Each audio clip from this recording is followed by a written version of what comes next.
Good morning. Thank you so much for joining us today. I'm Sarah Wyatt, the founder and editor of Agri-Pulse Communications, and I'm pleased to see such strong interest in our topic today, sustainability in agriculture, moving from promise to practice. I'd like to thank all of you for joining us, taking time out of your busy schedules, and thank our speakers in advance, also our program sponsor, Corteva Agriscience. Today, we're going to hear from several distinguished speakers with facilitated questions and answers to follow. I'm going to make some brief speaker introductions, and then you can dig into their full biographies on our website, which is agripulse.com. We also want to hear from you as an attendee, so feel free to offer your questions in the Q&A portion of the Zoom. Please don't use the chat, use the Q&A. If you are experiencing technical issues, feel free also to use the Q&A for that function, and our team will be happy to assist you. In addition, I want you to know that we're going to be recording today's session so you can watch it later on, and it will also be streaming live on Facebook. Later today, you can find the webinar on agripulse.com. Now, it's my great pleasure to introduce our first panelist, and then I'm going to introduce all of them in order, and then we will hear from our first panelist, who is Congressman Abigail Spanberger. She represents Virginia's 7th Congressional District and is chair of the Conservation and Forestry Subcommittee on the U.S. House Committee of Agriculture.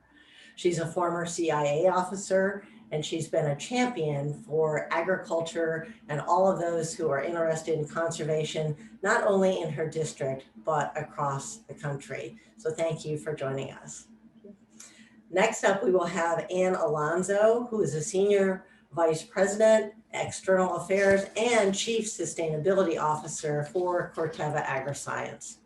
She presently serves as a board member of the Biotechnology Innovation Organization and serves on CropLife International Sustainability Advisory Committee. She's a former administrator of USDA's Agricultural Marketing Service and also served as president and CEO of the American Ag Board. So thank you, Ann. Next, we've got a dynamic duo from near Washington, Iowa. Brian and Mitchell Horer are 6th and 7th generation Iowa farmers and father and son. Mitchell is the founder and CEO of Continuum Ag, which is a soil health data company. Continuum Ag is hosting their annual field day today with a couple thousand people, both virtually and in person. So they've got a busy schedule in the middle of doing this webinar with us, but they really have a lot of great background. They've been working with no-till farming since 1978. Their farm has become a hub for innovation in adopting diverse cover crops, interseeded crops, relay cropping, small grains, and other soil health practices. So I'd like to welcome both of them, who will be talking to you later today. Next is Maura Mcdonald, who's director of the Environment Program at the Walton Family Foundation. For the last 11 years, she has led the foundation's Mississippi River and coastal initiatives. McDonald has more than 20 years experience in wetlands and freshwater conservation and previously managed the Mississippi River and Great Lakes programs at the National Fish and Wildlife Foundation. So welcome to all of our speakers, and I'd like to start out with offering Congresswoman Spanberger a chance to share some opening remarks. Thank you so much, Sarah. I am so excited to be joining you all today. It's wonderful to be with Agri-Pulse and everyone in the audience. Thank you for the work that Agri-Pulse continues to do to keep American agriculture informed. My background is that I'm a former CIA officer and a former federal law enforcement officer, so I can assure you that my background is not originally in agriculture, and I am certainly the first to admit that. But since I've arrived in Congress, I have been so fortunate to learn from the growers in my district. I represent Virginia's 7th Congressional District, which stretches across 10 counties, and we have agriculture of all types throughout our district. In Virginia, the farm economy alone brings in $70 billion annually and supports more than 300,000 jobs. So I am so excited to have the opportunity to represent and advocate for the diversity of agriculture that we have in our district and in our Commonwealth. I once had a farmer tell me that farmers are the original conservationists, and I think that's true. And I think that's really where I square myself when, as chair of the Conservation and Forestry Subcommittee, I think about conservation issues. Because I think about what it means for the farmers and producers who care, as you all do, about the health of their soil and the productivity of their land. And as chair of the Conservation and Forestry Subcommittee, I know that agriculture can be and should be part of our discussions and solution to contending with the climate crisis. And I know that we need to invest in voluntary practices that have a proven record of success on the farmlands for the producer and certainly for our larger community. And since arriving in Congress, I have heard and seen firsthand about the innovative ways that precision agriculture is really changing the game for so many of our producers on the ground. And I've heard directly from FSA and from NRCS about how their agencies are adapting to conditions on the ground. And I've been able to really gather ideas about how it is that conservation is moving America forward. And I've been able to welcome producers to Capitol Hill to talk about how their practices increase yields, increase profits, reduce the cost of inputs, and overall improve the health of their soil. And so one of the things that I've been excited to do on Capitol Hill is to learn from producers and to put those ideas into legislative action. And one of the ideas that I am so proud to champion in Congress is the Growing Climate Solutions Act. I introduced this bill again this year with Congressman Don Bacon of Nebraska, and I'm really hopeful that it will move through Congress soon. Senator Stabenow and Braun are leading the effort in the Senate, and hopefully the House and the Senate will partner to push this bill forward and actually see it signed into law. This bill would break down barriers for farmers and ranchers and foresters who are interested in participating in carbon markets, and it would reward them for embracing smart practices that are also good for the maintenance and health of their land. And as many of your audience members probably know, in recent years, there really has been limited access to information about markets, to qualified technical assistance providers, and to credit protocol verifiers. And so this limited access has really restricted the participation of landowners in carbon markets. So our bill would create a certification program at USDA to solve these technical entry barriers. And through the program, the USDA would connect landowners to folks in the private sector who can help farmers monetize the sustainable practices that they are implementing. And so going forward, I'd be interested in hearing additional feedback from anyone on this call about some of these ideas or the things that we talk about further in the discussion.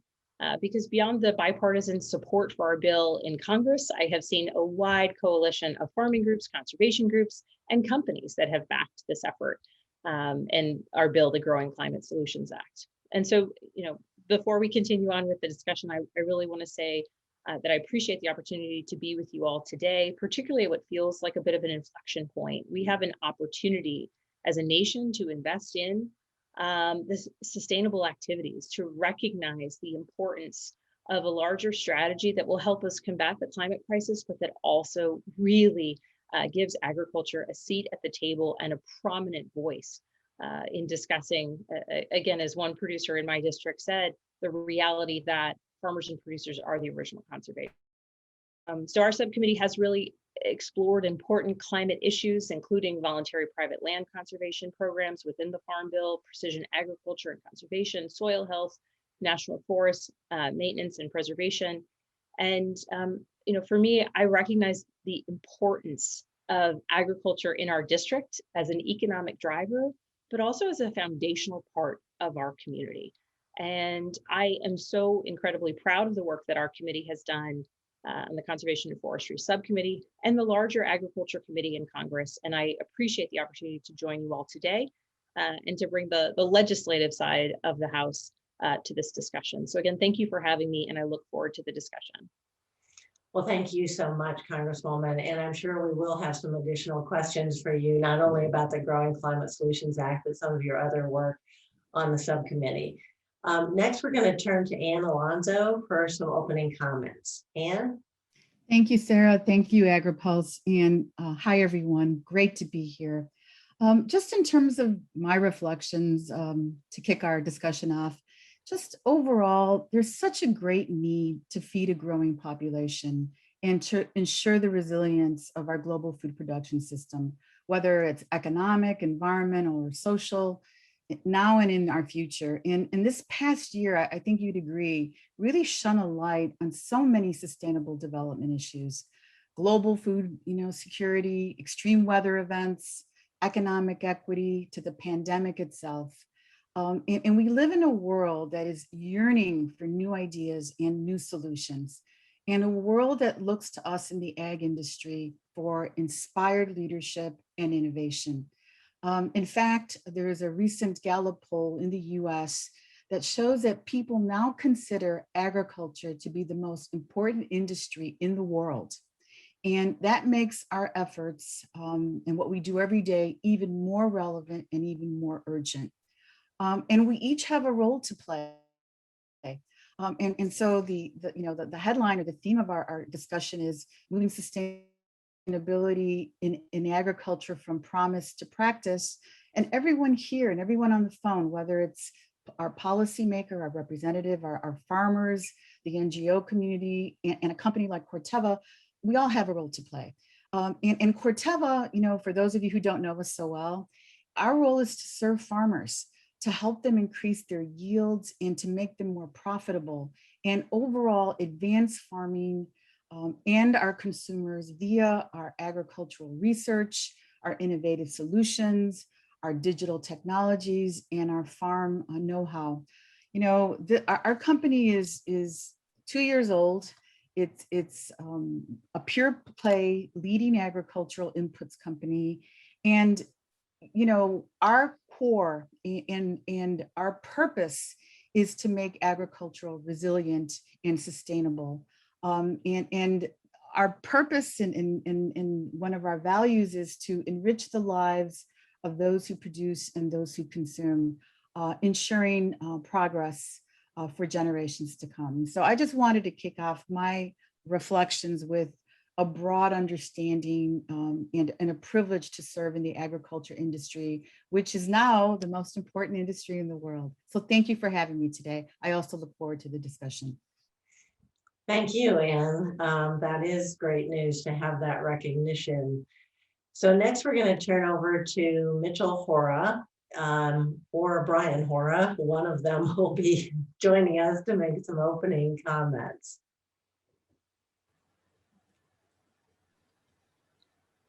Hey everyone, really excited to be on here today, and especially to have Dad join me as we're really busy with our field day going on here in Iowa today. Would love to have anyone join us virtually there later on. It's gonna be a good day. I'm 7th generation on our family farm here in Southeast Iowa, and 5 years ago started a soil health consulting company, Continuum Ag. Today, Continuum Ag is really a soil health data player. We built the first soil health software. It's called Topsoil, and it helps farmers monetize soil health.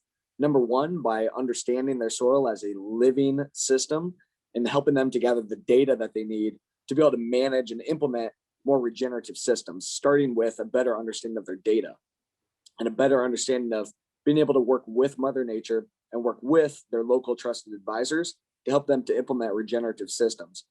Dad can tell it here in a bit how we've been able to implement that on our own family farm and be able to lead by example. Now, after launching Topsoil about a year ago, we've expanded our network there to over 40 states and 12 countries, and we've amassed the largest private soil health database. Now we are also, of course, farmers are very interested in what's going on with carbon and what's going to happen in what is really still very much the Wild West. I've been very involved directly through doing some work with Climate Action Reserve and a variety of other groups as well, and multiple of the carbon markets that are being developed.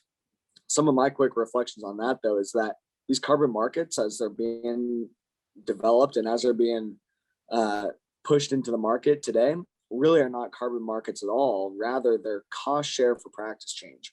They are just paying a farmer based on what boxes can you check and what practices can you add for your farm. But really, carbon sequestration is a biological process. It builds up over time, and we need to be looking at the farmer's actual net bottom line carbon sequestration. We just copied and pasted a little bit too much from other carbon markets, but the problem there is the definition for additionality really needs to be reevaluated. I'm excited for the Growing Climate Solutions Act, in that I hope that that can help us to drive a better understanding of carbon sequestration and help us to develop better tools so that farmers can be innovative. My worry is that if we rely only on check the box, we're going to miss a lot of the nuances to carbon sequestration. Additionality in agriculture is not a one-time change. It's every year you're deciding how to plant your cover crop, what cover is going to use, what's your tillage system, what's your fertility program going to be, and all of those decisions have a carbon footprint to them. We need to have better tools to help us to really quantify that. And the driving force behind that is to allow farmer innovation to thrive. We need to allow farmers to be able to create these new valuable assets that we can help to solve multiple problems around the world, whether that be, of course, providing food, fuel, and fiber, but also pulling down carbon, improving water quality, improving water quantity against flood mitigation or preserving our aquifers, and improving nutrient density to feed a healthy population. Maybe a quick thought on the farm stuff here. On our farm, we have a small farm, corn and soybeans, and over the last 5-6 years, we've been adopting the cover crop programs, and we now are essentially 100% cover crop. The only areas that are not cover crop right now are in some check strips, and we've never had cover crop on them. So we at Mitchell's company with Continuum, using Haney soil health tests and the topsoil tool that he's developed to evaluate and look at the results of soil samples. We're pulling soil samples in several cases on a weekly basis to see the trend of what is driving our nutrient availability, and trying to track what's going on with the microbial communities underground. And very interesting information now that we have several years of building data that's showing us where's our nutrients coming from, what's driving it, what impacts. Is it weather? Is it residue cover? Is it tillage, which we don't do anymore? We've realized that's a bad thing for the biology underground. We don't want to disturb them. So we've learned a lot and are trying more with relay cropping, trying to gain a more financial advantage, I guess, better utilize the soil, and but at the same time building a better soil structure, better living community for our crops where we are raising. So we'll enjoy visiting and answering questions in a little bit. Great, thank you. And I'm really glad that you can bring us that literal perspective of, boots on the ground there in Southeast Iowa. Next, we're going to ask Maura Mcdonald to share her perspectives from the Walton Family Foundation. Thanks, Sarah. Thanks for having me, and thanks for hosting this really great conversation. It's wonderful to hear from all the other panelists, and Mitchell, super cool to hear about your tool. Can't wait to talk more about that. So for those of you who are not familiar with our work at the Walton Family Foundation, we come to this conversation on agriculture and sustainability through the lens of protecting and conserving water. And we have a long-standing commitment to protecting the Mississippi and Colorado rivers. So we work specifically to find solutions to protect water resources so that nature and people can thrive together. This means that we recognize the economic importance of water to industries like agriculture, and that we recognize that having enough clean and healthy drinking water is critical to all communities. Because 70% of the world's fresh water is used in food production and agriculture, we spend a lot of our time working alongside farmers, alongside the ag industry, and other stakeholders to identify and scale workable solutions to pressing water challenges. We try to take a practical approach, working to identify and advance conservation practices that work for farmers economically and agronomically, and that work to improve the environment. This lens has led us to focus on soil health, much like Mitchell and his dad, because of its potential to protect and strengthen farmers' most valuable assets, their land. And increasingly, we think of conservation as a pathway to help farmers increase resilience in the face of a changing climate, major challenge to producers on the landscape. So for us, demonstrating the economic and environmental impact of climate-smart agriculture is central to our strategy to expand conservation practices and advance solutions that are good for nature and for people. For example, in the Mississippi River Basin, we've focused on cover crops, reduced tillage, and fertilizer use efficiency to improve soil health. In the past 5 years, the foundation and our grantees and partners, commodity groups, conservation groups, farmer groups, have worked with more than 50,000 producers to adopt these conservation practices. And our work has been part of that huge push that has led to more than 4 million acres of cover crops planted across the middle of the country, a 400% increase in the last decade. In the other basin we work in the Colorado, we work with farmers and ranchers to support practices that conserve water, including crop rotations, increasing irrigation efficiency, and even exploring how we can plant low water crops that are adaptive to the changing climate in the West. So with that, I'm going to say thanks again for the opportunity to participate here, to hear from the other panelists, and to participate in this important discussion. And I look forward to the Q&A. Thank you, Maura. And I am glad to see that some of the folks on our attendees are asking questions in the Q&A section of the site. So please continue to do that. I'm going to start out with a couple of questions, starting with Congresswoman Spanberger. You know, we've got so many major food companies and also a lot of major agribusinesses who are talking about the need for farmers to be more sustainable. But I'm just kind of curious, you mentioned one of your growers saying the farmers are the original conservationists, and that's certainly something that I've always believed as well. But from your seat at the helm of the subcommittee, how do you think farmers are doing in terms of living up to some of these expectations that companies are laying down and putting on their roadmap for defining success for agriculture? I think this is an interesting question because as we've seen a greater understanding of conservation practices and really proactive efforts that farmers and producers have been using on their farms, there has been this conversation, Sarah, where it's, well, are we doing enough of it? And I recognize that question's being asked, but I think that it doesn't give us enough space to talk about all of the fantastic practices that farmers have already embraced. On-farm conservation, natural carbon sequestration practices, much of what Mitchell was discussing in his introduction. But I think that we need to be earnest about the fact that one of the largest obstacles that face so many farmers in their path towards embracing some of these practices are on-farm technical assistance and cost of entry to change, in some circumstances, practices that a family might have been employing on a farm for generations. And really ensuring that there's that technical assistance, that there's guidance available is incredibly, incredibly important. Because certainly I'll defer to the producers on the line to, quantify this, but I know from the hearings that we've held, from all of our discussions, that if you're looking at changing the practices or literally the way you do business on your family farm, there is no room for error in that. And so I think that for all of those who are saying, well, is agriculture doing enough?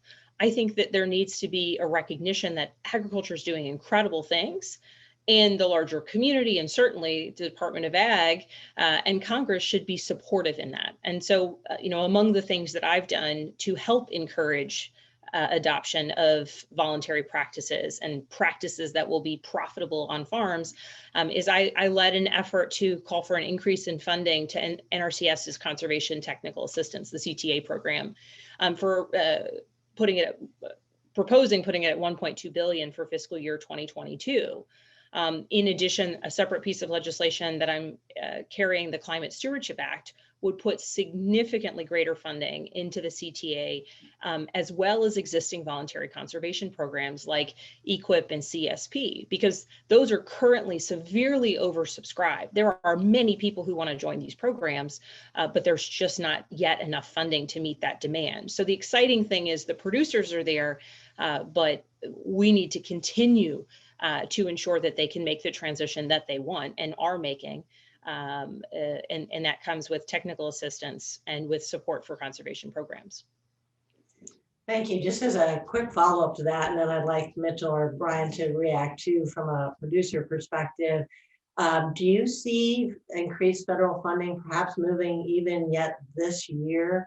I know that Senator Stabenow has talked about really billions more for conservation funding. But we're still kind of waiting to see what might be the vehicle to get that moved yet this year. So certainly this is a hot topic of discussion because the basic answer is yes. I'm very hopeful that we will see additional funding because we know that the current funding levels for the conservation title absolutely do not yet meet the scale of the challenge posed, the scale of interest. And so the one bill that I mentioned, the Climate Stewardship Act, as an example, responds to this concern by creating a real framework for how to increase federal investments in conservation, particularly climate stewardship, and does so by recognizing that there are programs with proven track records of success that spur economic growth, that provide great resources to the producers who want to implement these programs, but there certainly just are not yet. There are far more producers who want to be involved in these programs than there are dollars available to finance them. So at this point, we're seeing a change in the conversation, in the tide of the conversation. So I am quite hopeful, and certainly it's something that I have advocated for. And then just notably, I also led a letter focused on infrastructure, as we're talking about what are the next steps that Congress takes related to infrastructure. And I led an effort calling for $200 billion in an investment related to agricultural related infrastructure. And we had support on the House side, and also members of the Senate led a letter and an effort right alongside us in the House. So there's a churn and excitement.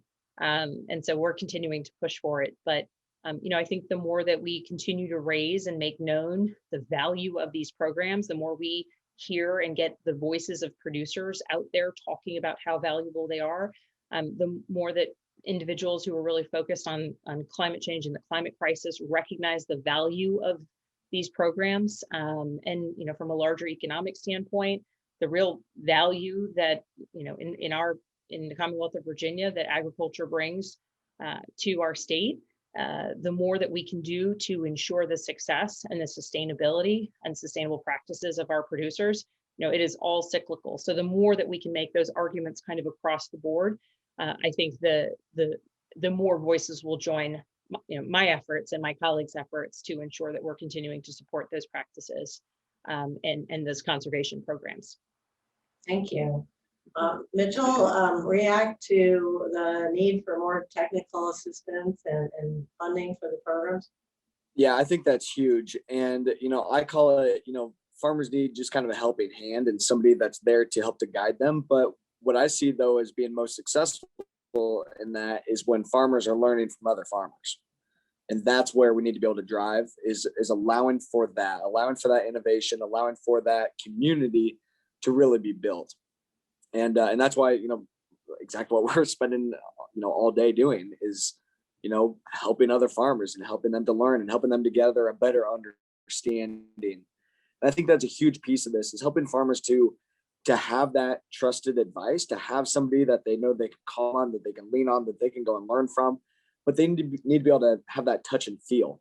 And, farmers need to be able to understand kind of the know-how, but we really need to be able to equip them with better data and an understanding of how to quantify this, how to actually make meaningful change, and how to understand looking for the right things and adopting and changing practices.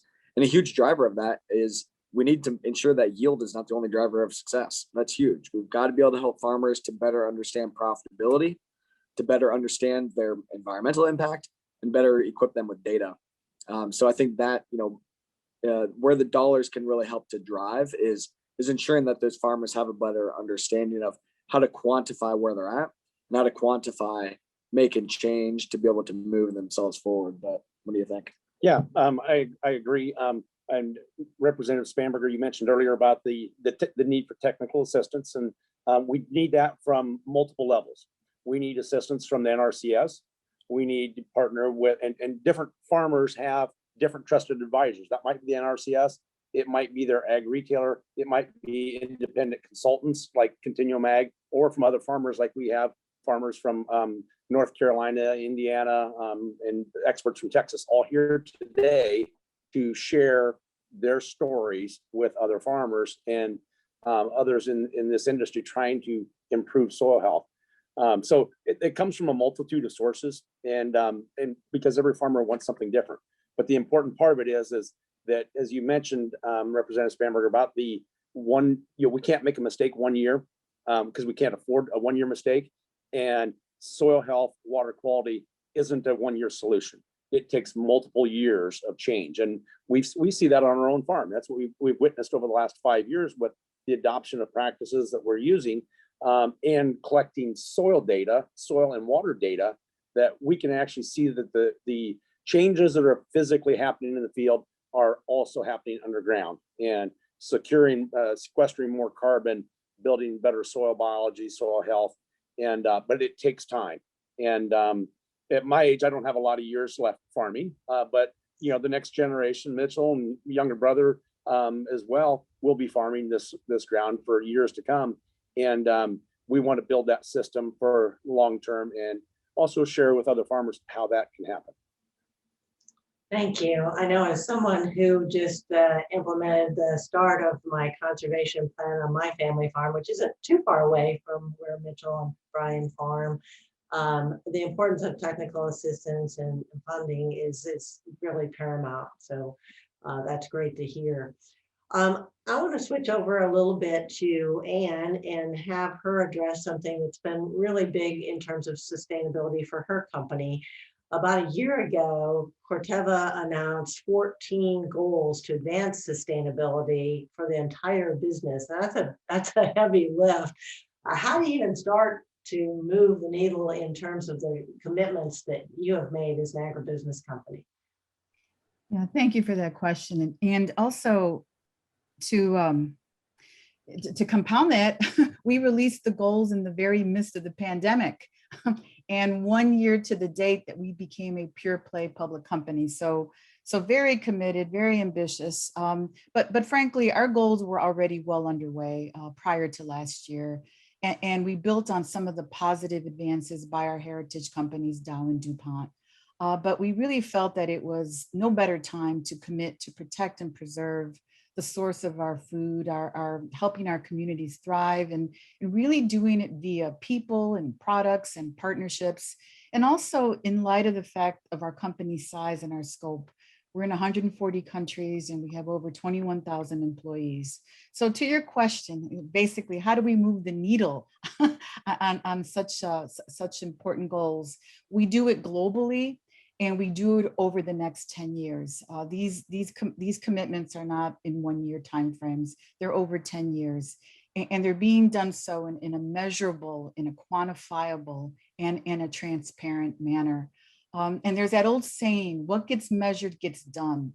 And a key way that you get it done is, of course, measurement systems and dashboards and processes. And I can assure you that we are very closely tracking our progress with our board of directors and a very committed CEO and a leadership team in the progress of these goals. And we thoughtfully landed on these goals. There's a lot of them, there's 14, but what we believe they're achievable. And we had a lot of input, both externally and internally, into the goals.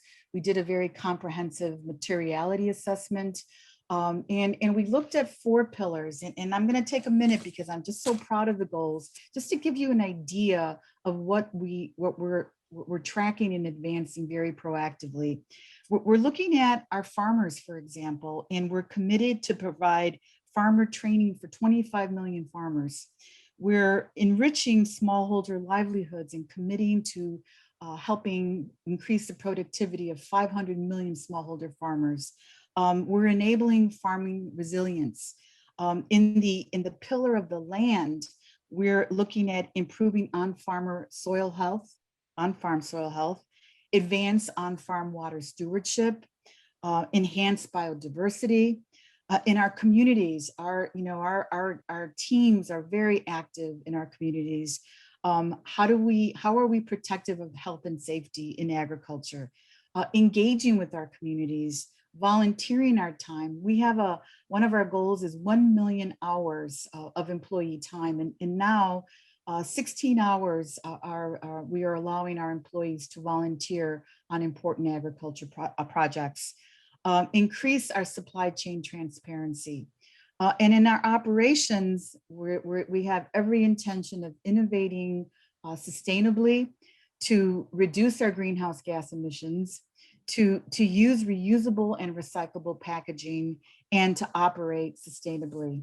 And I thought I'd take a minute to share those because there was a lot of thought and there's a lot of work streams on those goals. And basically they're providing a clear prescription and a path forward for us. And it touches on every part of our business. And it also, in terms of the solutions that we provide our customers.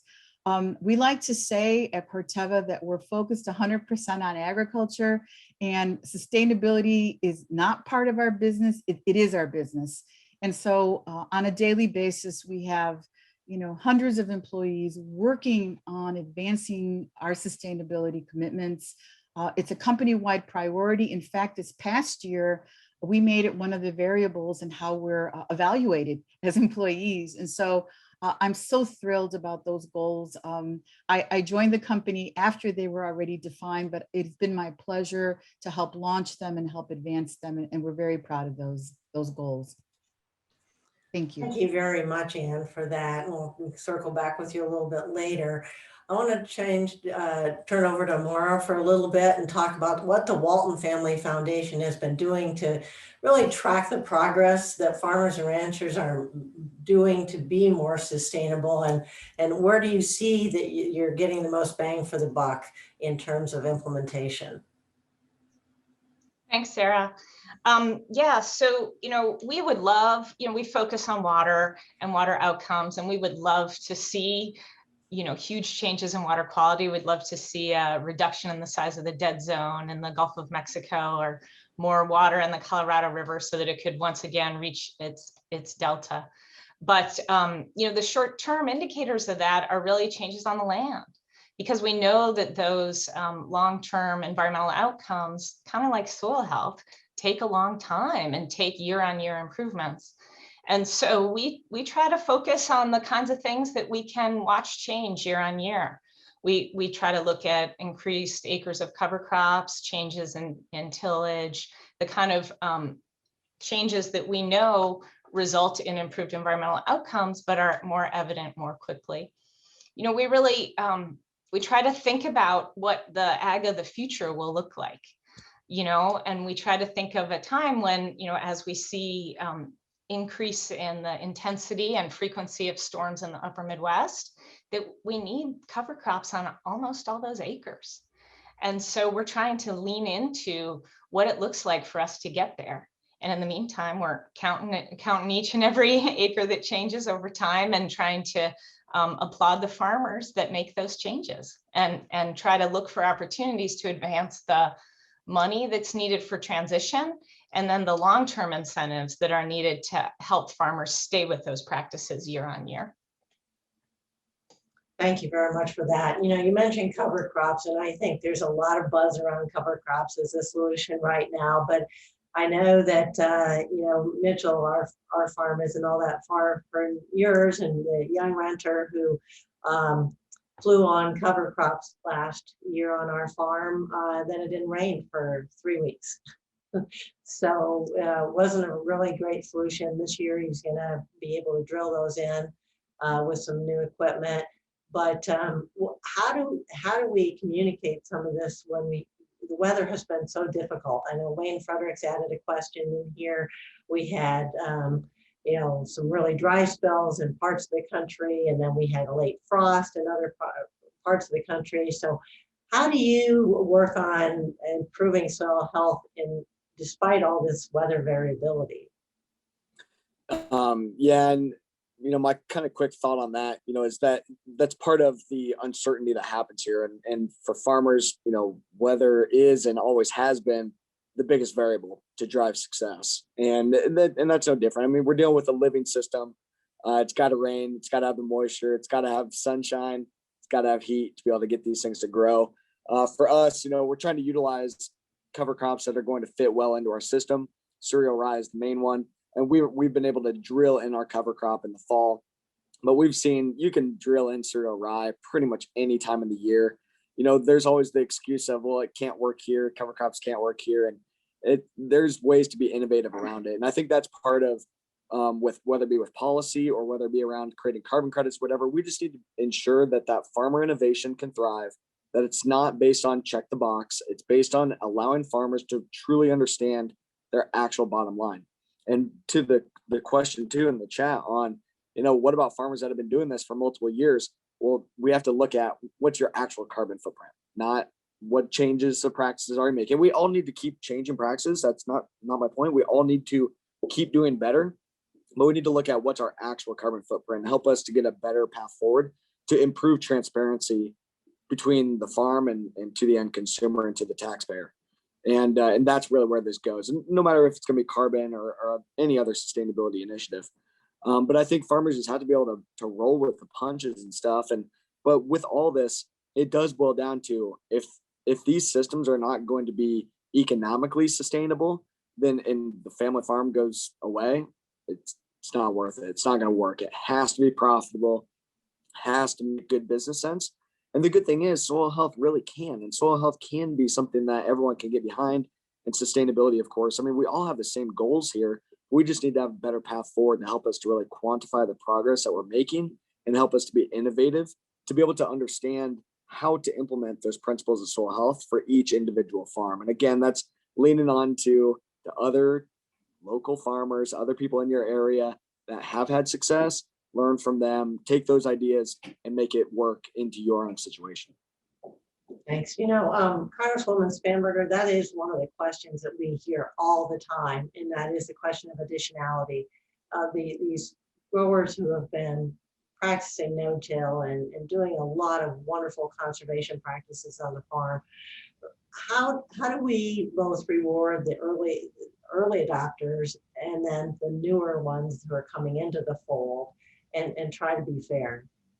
I think Mitchell kind of framed it as I would, which is it's not just about the changes that one might have made, but it's about the actual results.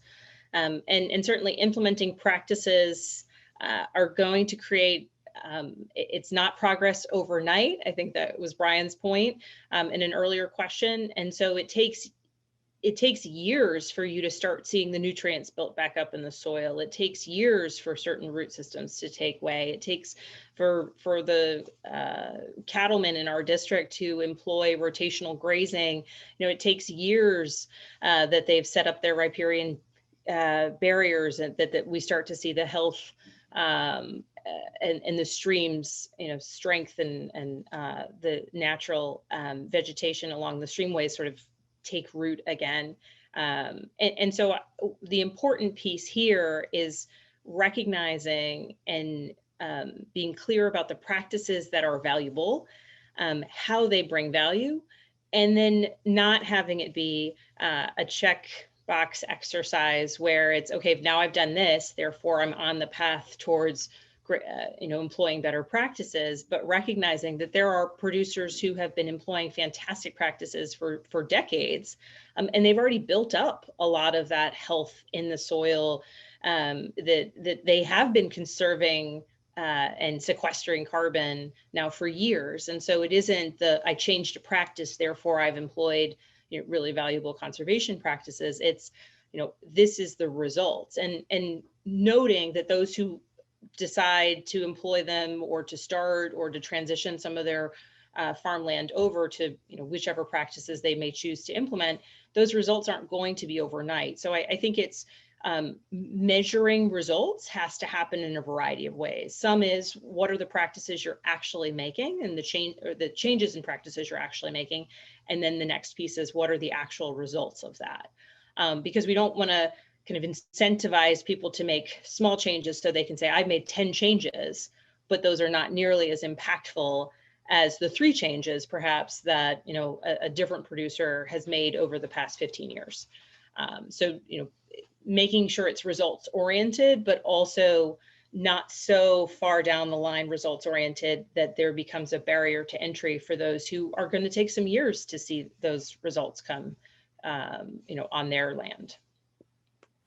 Thank you. Yeah, it sounds like that's a really common theme, is having this data and the measurement and being able to really invest in ways that can have the biggest impact.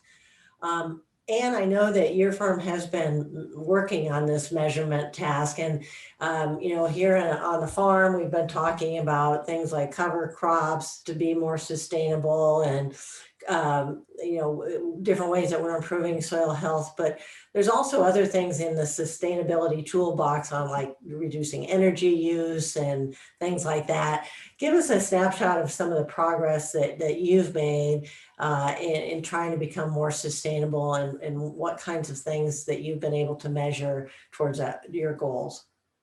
So in fact, just last week, we released our first sustainability report, and it coincided with our second birthday. So the first year we released those goals I just talked about, and the second year we released our progress report. And we actually did a whole live presentation to our 21,000 employees. It was the centerpiece of our birthday.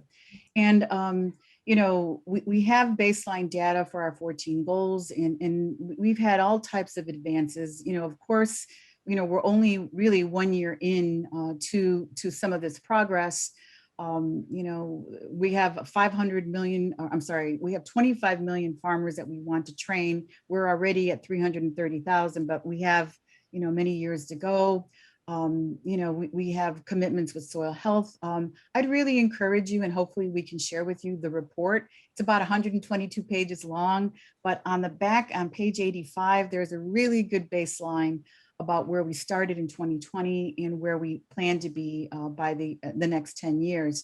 But of particular note in the report is our announcing our commitment to set science-based targets for our greenhouse gas emissions for our operation. And we've committed to a 65% intensity reduction for our scope 1 and 2 emissions, and a 20% intensity reduction for our scope 3 emissions. And we know that farmers in the ag industry face the immediate impacts of climate, and we're committed to do what we can and what the science says is needed to avert the worst impacts of climate change. We also, recently, tried to do all that we could in terms of, somebody mentioned early adopters. We launched something called the Climate Positive Leaders Program to recognize early adopter farmers around the world.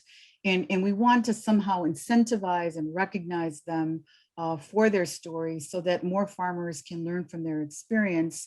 Also, another part of our business, our digital business, we launched a carbon and ecosystem services portfolio back in April, hoping to ease the path of profitability for farmers adapting climate positive practices. And we have a pilot right now in the I states, we call them, Iowa, Indiana, and Illinois, and a lot more coming. But very proud of the progress that we've made in some of these big initiatives, and really encourage you to take a look at our report. I know it's long, but I think you'll find it very interesting. Thanks. Thank you, Anne. And just a lot of questions coming in. I'm trying to aggregate some of them. But one of there's an NRCS employee who has commented that there's some of the barriers to adoption of conservation programs are cultural or social in nature. Some folks who really are proud of having clean fields don't like to see the residue and things that are associated with cover crops. Of course, some of us look at that as really a great field, but others are apparently seeing that there are cultural barriers to trying these new practices. Maura, I'd like you to comment on what you're seeing in terms of barriers to adoption of more sustainable practices, and then turn it back over to Mitchell and Brian. Sure. I think cultural barriers are a real issue. That's why one of the reasons that we've promoted the pathway that Mitchell talks about, like field days and having farmers talk to other farmers. I see it as a whole ecosystem, right? We have to have the right incentives. We have to have the right environment. We have to have enough technical assistance, and you have to have that magical mix, that special sauce that helps introduce this, provide enough education, enough incentive, and then hopefully farmers will start to see success and also start to have a positive feedback loop with their neighbors. So that's something that we spend a lot of time thinking about. I also think that I love what Mitchell says about unleashing farmers' innovation and giving them the data to be able to do that.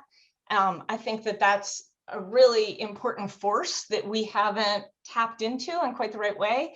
One of the things that I think we could think about a little bit more too is how we can use our existing USDA data to analyze and better understand the impact of conservation practices. We already have tons of great data, and we could be using that more proactively to get more information out on the landscape about the value of these practices, and then to allow farmers to innovate, to figure out the best way to do this on their farm.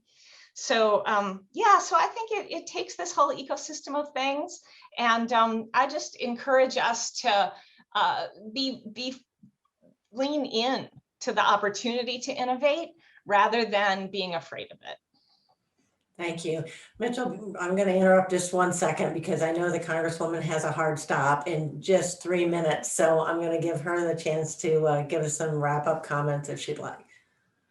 I want to just again express my appreciation for inviting me to join, and to anyone listening.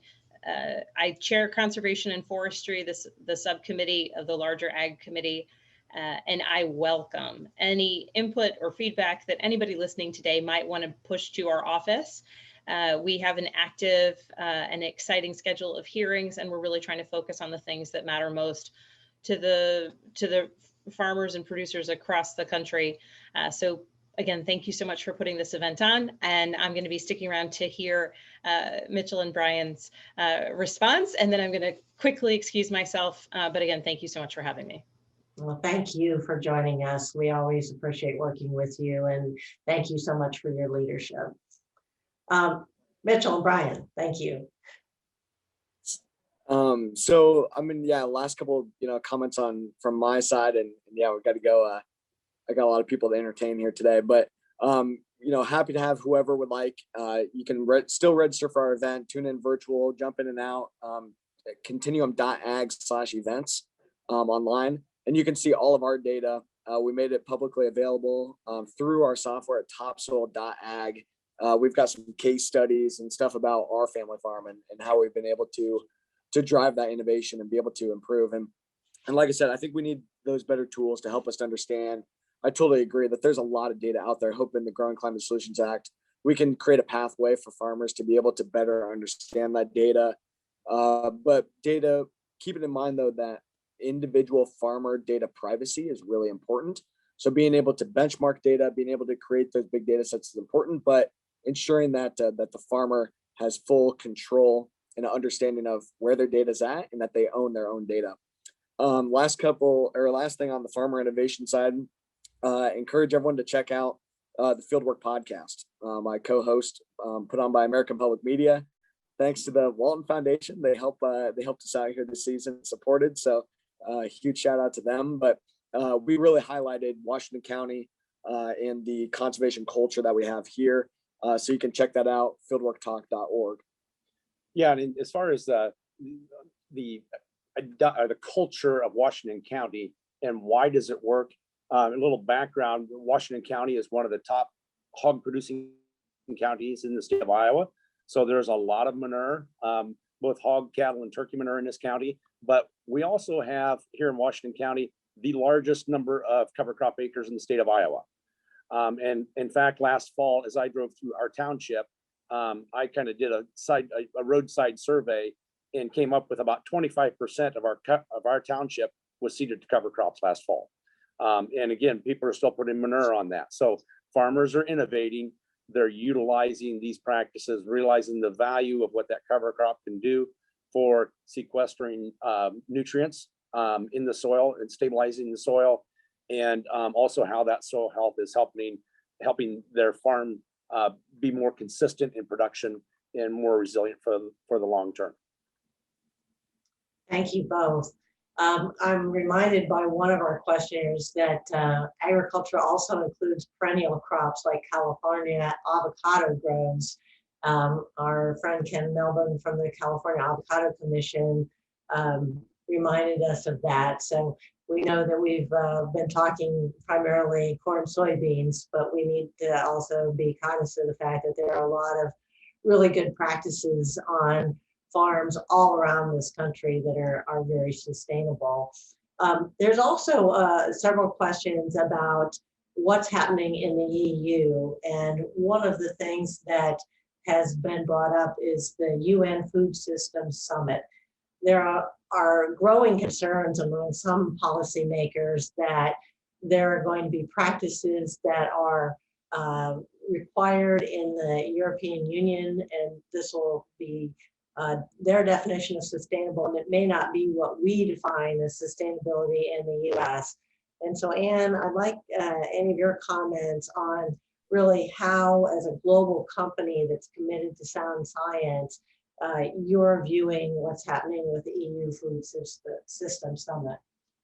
Sure. Well, globally, the food system is vast, diverse, and complex, as we all know. And we applaud the United Nations for their leadership in convening the upcoming summit. But already leading up to the summit, there's been a lot of dialogue amongst governments and the public and the private sector, farmers and consumers. On our end, we've been very active on several fronts, starting with dialogue among our associations and our groups like the CropLife International, the Business Council for Sustainable Development, the International Seed Federation. In terms of what we're interested in, and we've talked to many of our other companies, outcomes-based recommendations, the value that science, technology, and innovation play globally. Farmer recognition, farmers are part of the solution, and strategies that leverage market forces to accelerate change. These are the points that we've been advancing forward in the dialogues that we're having leading up to the summit. We're also one of 40 members participating in what's called the U.S. Coalition for Food Systems Summit, where we collectively lend our voices to the UN dialogues. And I know that the coalition, and many of you on the phone may be part of this coalition, they recently had a call with Secretary Vilsack and Deputy Secretary Brownell to discuss what's going on. And as to science, scaling innovations and sustainable farming practices are key to addressing the complex challenges of a global food system. And as a science and research company, we are committed to following the science. And so we're really excited about what's coming up, and we've been very active, and I'm sure that many here are also looking forward to the summit. So thank you for the question. You're welcome. So as we're closing up here, it's been a great discussion. I really appreciate all the input from our panelists. I know that the Horas have told you all how to get some more information about them. Maura, is there anything you'd like to add in terms of a follow-up and how people can learn more about the work that you're doing with the Walton Family Foundation? You can go to the website, Walton Family Foundation website. And aside from that, we just welcome more partners on our journey. So I appreciate the opportunity to talk about it today. Thank you. Well, thank you. And Anne, I noticed that your team has posted a link to find your sustainability report in the Q&A portion. And so folks that want to follow up and learn a little bit more about Corteva's progress on sustainability. This is a topic that if you haven't seen already, Agri-Pulse did a very deep dive on sustainability as a 5-part series last fall and looked at this issue from a lot of different perspectives. It's now turned into an ebook that's available on agri-pulse.com, so you can find that. And we will continue to try to keep you updated on all the different things that are happening from the political standpoint, the regulatory standpoint, and what the great work that's happening out in the countryside from science-based companies and innovators around the globe. So stay tuned and we'll continue to have this conversation, I'm sure, more times in the future. But for now, I'd like to thank all of you again for your participation as a speaker. And I'd also like to thank all of our panelists and those that are attending this great event. And please let us know how else we can help you in the future. Thanks also to Corteva AgriScience for their sponsorship. And with that, I'm going to have a closing here, just to hope that you all have a great Monday and a terrific week. Thank you so much.